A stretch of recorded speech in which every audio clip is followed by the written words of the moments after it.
years of obscurity and just him focusing on himself to becoming, focusing on himself and realizing who he could be as a person was eventually what led him to prosper in school. This can be tied in with us as well because a lot of times in high school or even the first few years of college, we don't really know what we want to major in or what we want to do in our life. And those years of obscurity is what eventually leads us to becoming is what eventually leads us to becoming the person that we are today. Tying back to my last argument, example 3, one of the most famous quarterbacks of all time, probably now, Tom Brady. When he was going through his NFL draft combine, something that's going on currently, he was overlooked by scouts all throughout college, all throughout high school, and all throughout even the NFL combine. People doubted his abilities to be able to lead a team to the Super Bowl or just to be a quarterback that a franchise would want to have. And it was this emotion that he felt that kind of drove him into becoming one of the greatest quarterbacks of all time.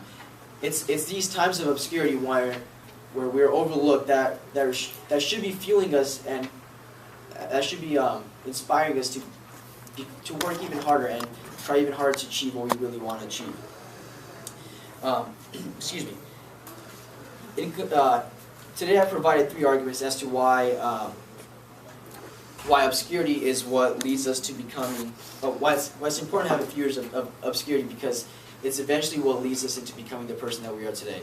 I talked about intelligent people such as Albert Einstein and tied it back into us and how we could relate to what Albert Einstein felt to help us become a better person.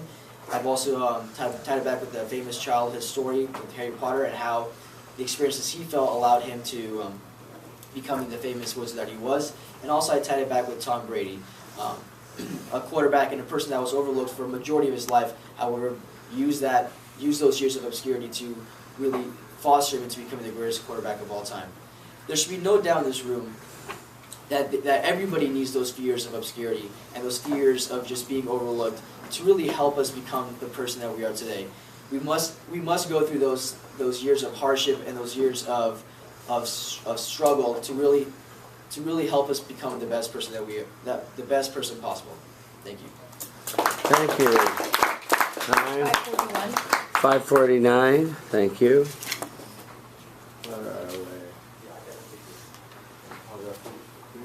Does it have hand okay? Yeah, slide okay. Hey everyone, I'm David. I really liked how well you sort of signposted everything out. I was very clear with where you were going from beginning to end. Your 3 points with you laid them out very in a very organized fashion. Easy to follow. Yeah. Hi, I'm Emily. Hi, Emily. I think that your tone, you could have had it more like impromptu, like more casual conversation, less like relying on the note cards maybe, or not relying, but like I feel like you like kind of looked at them just as like more habit than you even really needing them. But I thought it was like really well structured. Yeah. Gosh, I'm sorry about the interruption with the battery, but I didn't want to lose your speech totally.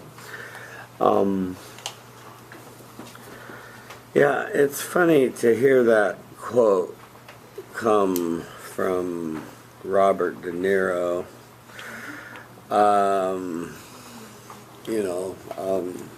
But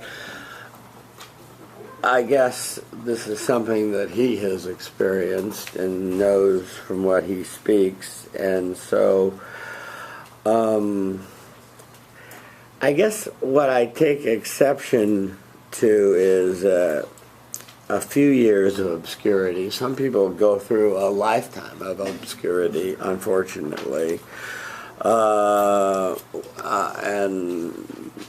most people are treated like everyone else most of their life. The people that achieve what Robert De Niro has achieved is quite extraordinary. I liked your significance statement. I thought you played it well to the audience and made it relevant to them. The Albert Einstein quote was good. The Harry Potter was good. I liked your Tom Brady example the best. And I like the way that you couch this in terms of people not believing in him and not treating him with much respect and belief in his infinite potential, and so that was good storytelling there. I agree with, I guess, Emily, that lose the note cards and work on more eye contact and more fluency, and but overall you did answer the question and you got the job done, so thank you.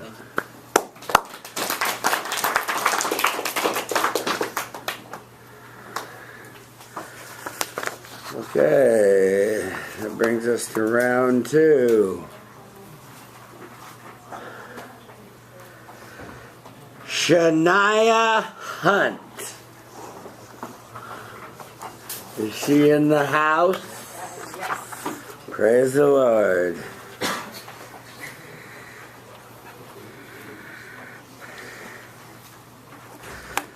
Okay.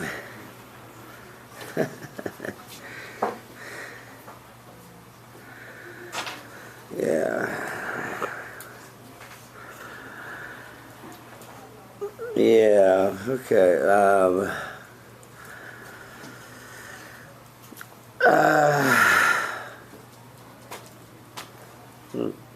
Interesting. Well, let's see what you can do with number 3. I would not want to live in a country that would have me as a leader in any sort of political bent. And that was by Tom Hanks. I repeat, I would not want to live in a country that would have me as a leader in any sort of political bent. Every kid in kindergarten is asked, what do you want to do when you grow up? And most kids say they want to be a doctor, they want to be a lawyer, and some kids even say that they want to be president. Well, newsflash, not very many kids are going to be president. Also, they're probably going to be really bad presidents. Everyone always disagrees with whatever president is in power. People disagree with Obama, people disagree with President Trump. Now, the issue is that we should respect those leaders that are in power because we probably can't do much better ourselves. So I agree with Tom Hanks when he said that I would not want to live in any country where I would be a leader in any political bent. Now, what I think this quote means is that we should respect those who are in power over us, regardless of if they're a president or they're our boss or a teacher. And furthermore, we should follow what our own purpose and guide is for life, rather than try to be something that we are not. So I'll analyze this quote in 3 main ways. First, we'll talk about ourselves. What is our purpose? Second, we will talk about respecting others, so respecting those in power. And finally, we'll respect the person that is the president of our country and the leader of us all, and know that we need to have someone in power over us that is prepared to do so. So first, let's talk about ourselves. When we think about ourselves, we have very particular purposes. If anyone has taken that Econ 1 class with Professor Sproul, then you've heard the classic example of how a pencil is constructed. If you were told that you had to create a pencil right now, it would probably take you a very long time. You don't have all the materials at your expense. You don't have the metal to make the little bit on the end, you don't have the eraser that comes from tree rubber, and you don't have the wood or the lead. But if you were to divide up all of those different tasks, then we can create a pencil much faster. So this division of labor and specialization that is proudly exposed in economics can be applied to ourselves in our everyday life. We have very particular purposes, we have very particular things that we are good at as ourselves. I can be good at something and be really bad at another thing. And every single one of you probably can think of 1 or 2 things that you're really good at and a couple things that you're really bad at. So follow your purpose. Don't think that you need to follow yourself and think that yourself is good enough to be the leader of a country or be the boss to other people in your workplace or be the teacher to other people being your student. So you should not be the leader for yourself, even if it's in a political bent or not. You should instead be the leader of just yourself and not of others. follow what is your purpose, follow what is your guide, and that is the best way that we can be more productive overall as a society. So we can create more pencils, or we can create more productivity wherever we go. Secondly, let's take a look at other people. So we should respect those people that are in power. So RESPECT, find out what it means to me. Obviously, I'm not really good at singing. That's one of not really any of my best things that I'm good at. I used to be a singer, but it was terrible. Not very much like Shania Twain. But what we do know is that we should respect others for what they are good at. Respect your teachers. Respect your boss. Respect your president.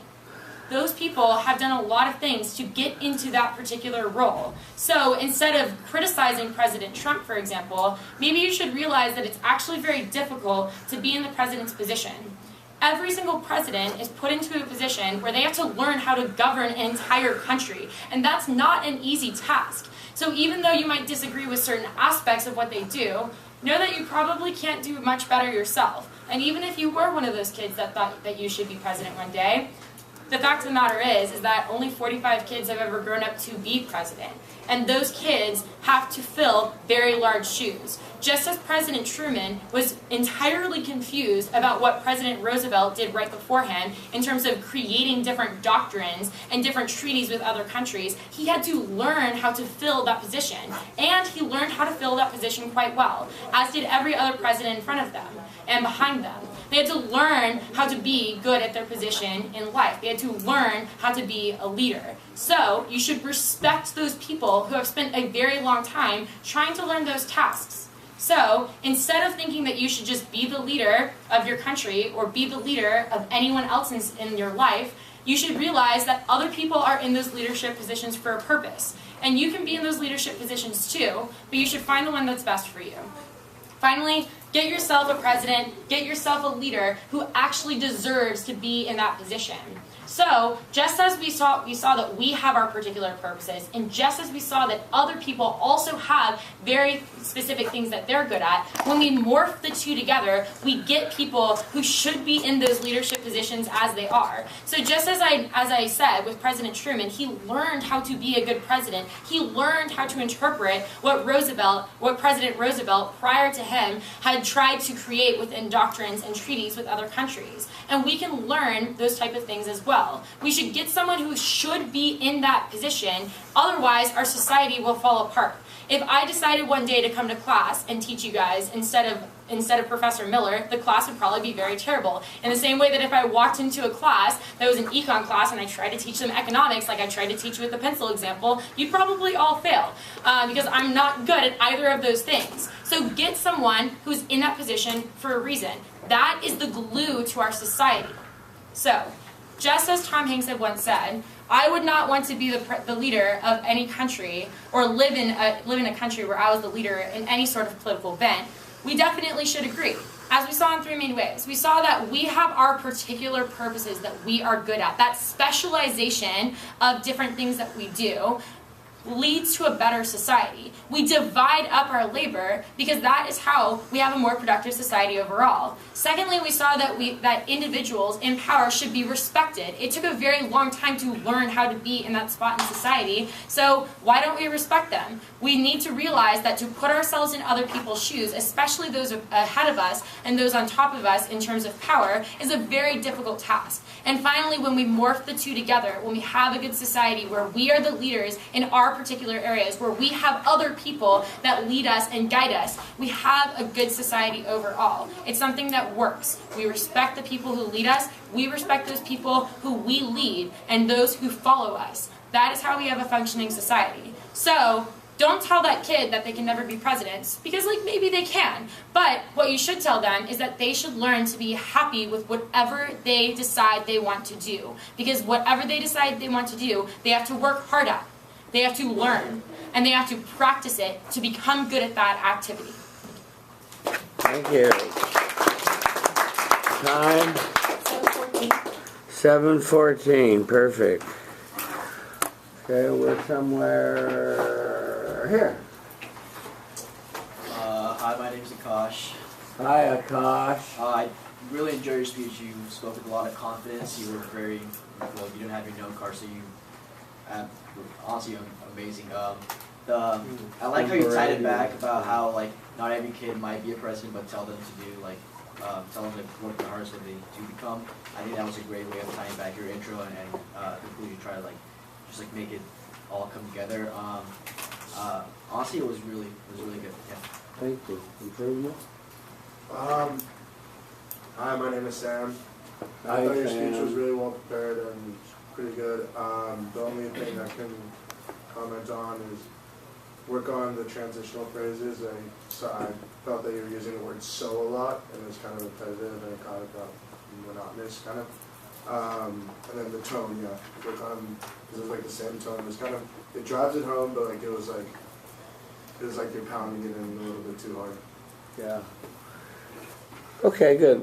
Let's start with the tone, Shania. We've talked about that the whole quarter, and you really like to drive it home, and that's good. I would like to see that contrast still, you know, where you're soft, you're hard, you're medium, you're fast, you're slow.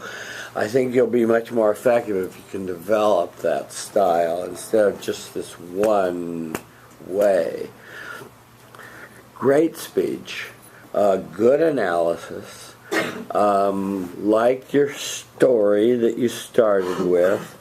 The one thing that I thought perhaps that you kind of missed, but you kind of got at it through the back door, is that there was an element of humility in Tom Hanks' statement that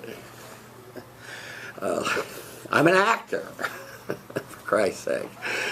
I don't know anything about running a country, and never ran a state, never did anything. It's sort of like the old saying, "Shut up and sing," you know.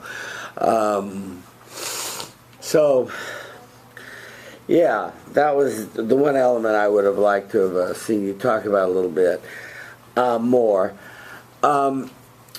And then you skipped right from your thesis and skipped over any kind of significance, selling it to the audience. And I really like to see you sell it to people and to tell people. But you did it in many other ways, and you did it at the end. And so that was really good. Your three-part breakdown was really good, and really each part was unique, and you made your case for developing your skills and learning to do this, and I thought the Truman example was excellent for the specialization. So, and it was a good tie back. So you did a very good job. Thank you.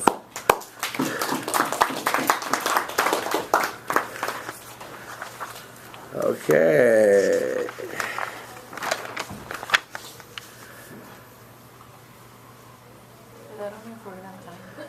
How much time do we have? We're at 3:42 right now. 3:42. That's not enough time. Anybody burning to go today? You are. I don't want to get it over with. Okay. Well, I'll sit and listen to you. So if you have to leave, leave now. Okay. Who are you? Before we leave, can we talk about the extra credit? Credit. Yeah. About the judging. Joe, let's talk about extra credit. How are we on judges? We're full. We're full. We have one, 4. We have confirmed. Confirmed. And that blonde girl's not going to flight. Yeah, I talked to her like 2 days ago. Who's the board? Good job. Okay. No, there's no extra credit. Okay. So, sorry. No, that's fine. Okay, what's your name? Erin, I'm number 3. Aaron, you're Aaron T? Yes, that's me. Okay. That's 2 outlines. Yeah, I'm going to collect this all next week. Oh, okay. So hold on to all your work till next week. Have you noted a couple times on the topic? Yeah, I'll be responding to that tonight, I promise. After the debate meeting. I'll find. Yeah, turn it in next week. Yeah. Okay. Aaron T.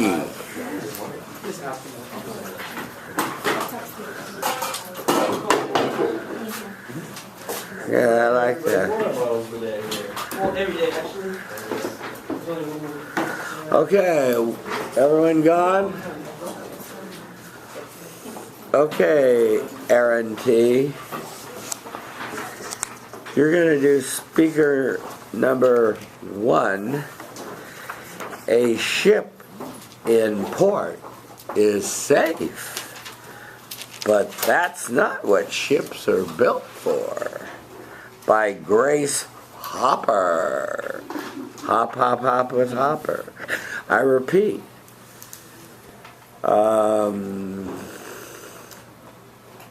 A ship in port is safe, but that's not what ships are built for. Hi, I'm Erin. Hi, Aaron. And if you've ever done anything that was not expected of you or something that scared you, then Are you have timing? a lot in common with Grace Hopper. Grace Hopper is a Thank famed you. computer scientist and Navy admiral who's quoted as having said, "A ship at port is safe, but that's not what ships are built for." I happen to agree with Ms. Hopper. This quote is clearly not just talking about a physical vessel. It's talking about the fact that if you stay inside of your box and don't do what is unexpected of you, you will never achieve what you are meant to or anything that is worthwhile. I came up with 3 stories that reminded me of Ms. Hopper's quote. The first was the story of Ms. Hopper's own life. She really broke out of her own box and made innovations that we still use today. The second example was from when my best friend and I departed for college. And my third example is from Jack London's book, The Call of the Wild, and it's a story of Buck, a husky. So, beginning with Ms. Hopper, she was born in 1906, a time that women weren't really much expected to have a life outside the home, and especially not in academia, in military life, or technology. But Ms. Hopper broke all of these. She went to Vassar College and studied mathematics, and later got her master's degree from Yale. And even after she married, she continued her education and got her doctorate's degree from Yale in mathematics. And even this wasn't enough for Ms. Hopper. She still wanted to leave the port even more. The relative security of academia wasn't enough, so she joined the Navy Reserves. Here, Ms. Hopper worked with computers, specifically Mark I computers, and during World War II. Even after her service during World War II, she continued to work with computers contracted by the Navy, and she created a compiler, which is a computer program that analyzes complex data and simplifies it into more simple computer language. Nobody believed that she had done it, and her innovation remained unused for quite some time. However, once it was used, she and other scientists worked to develop the COBOL language, which is a programming language that we still use today. Clearly, Ms. Hopper was not meant to stay in the port of the family home. Instead, she was meant to go out into the world and to come up with these innovations that we still benefit from. In a time that women are still underrepresented in STEM, her example is still extremely inspiring. Yeah. My next example is from when my best friend and I left for college. We had been in the secure ports of our hometowns, and we grew up together. We spent countless sleepovers, play dates, and family vacations with both of our families, and we had a lot in common. Both serious things, like both of our sisters have autism diagnoses, and less serious things, like we both love the show Drake and Josh.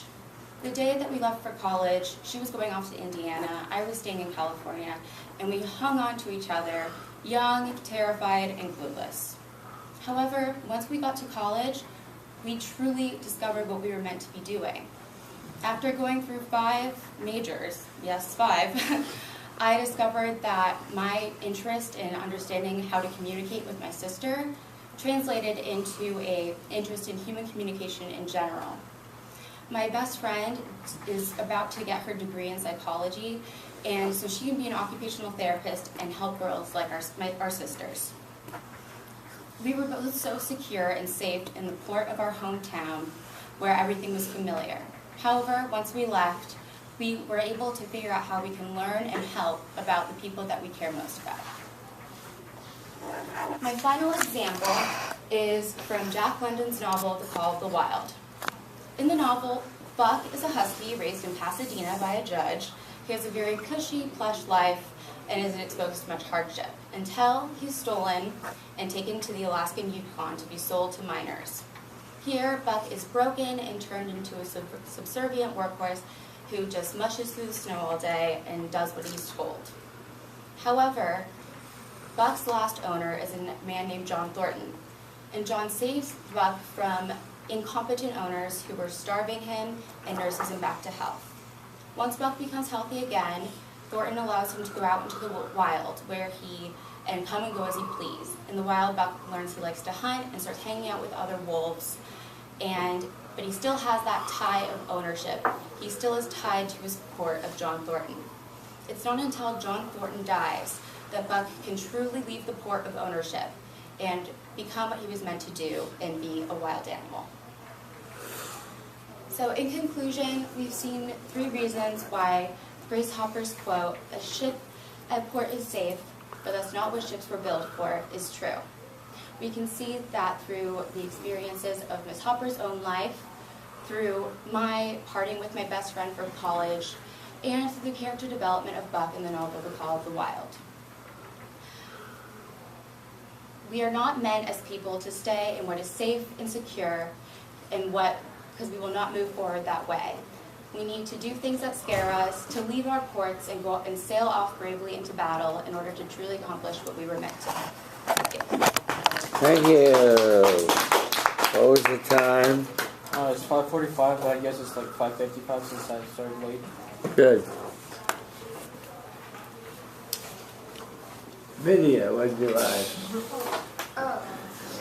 I like to use like different examples from different fields of knowledge. Basically, one was like looking at someone who you aspire to, and then one was a personal example, and sort of showed how all of these things tie together with the common theme.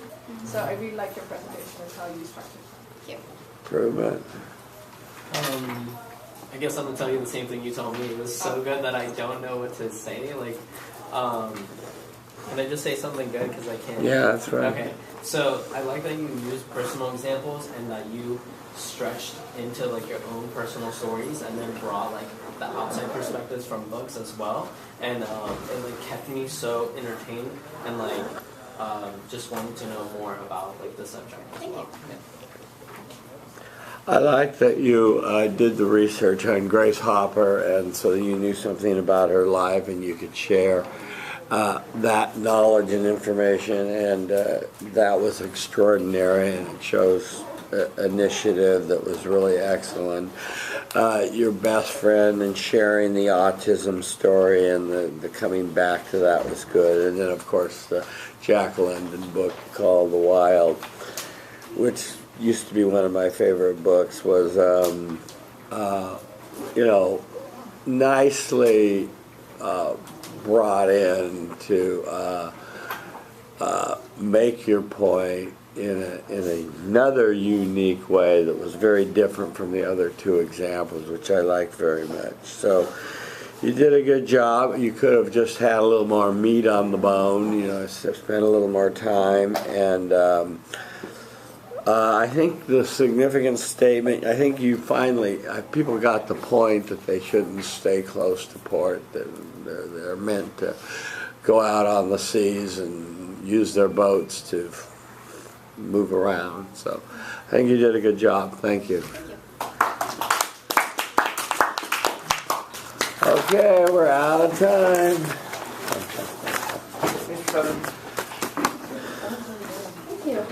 Professor, are you collecting the policy briefs next week? Yeah. You don't come in early? No. Do we submit our outlines? Midterm extra credit? What? The extra credit midterm thing? What is it? Oh, this is your thing? Okay, good, yeah. What? Do we submit our outlines for the second exam right now? No, next week. Everything next week? Everything next week. Yeah.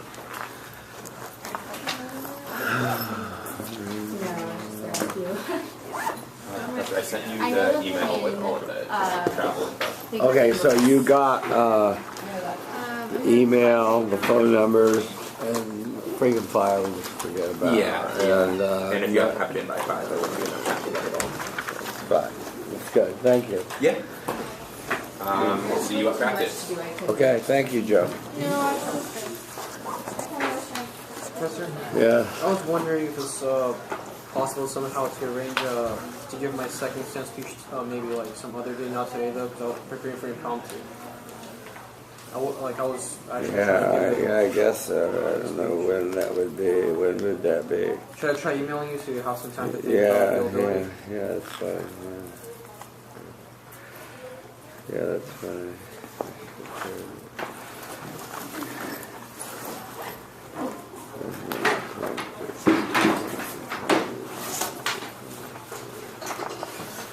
Thanks so much, Professor. I'll see you next week. Okay, yeah, good. Thank you. If I was interested to know what I got on the Zarevsky midterm, could I possibly meet you next week after class or whenever works for you? Whatever, yeah. My memory was you got 180 Out of 200. Do you need help taking anything back to your Yes, office? thank What's up, you. Professor But Miller? you're never off. Hi, how you doing? Good to see you, man. Yeah, how's life? That's really good. That's really, really good. Good. So what are you doing? I have a comp studies class right now, Com 100. Oh, yeah. Discussion. Is that one of the required?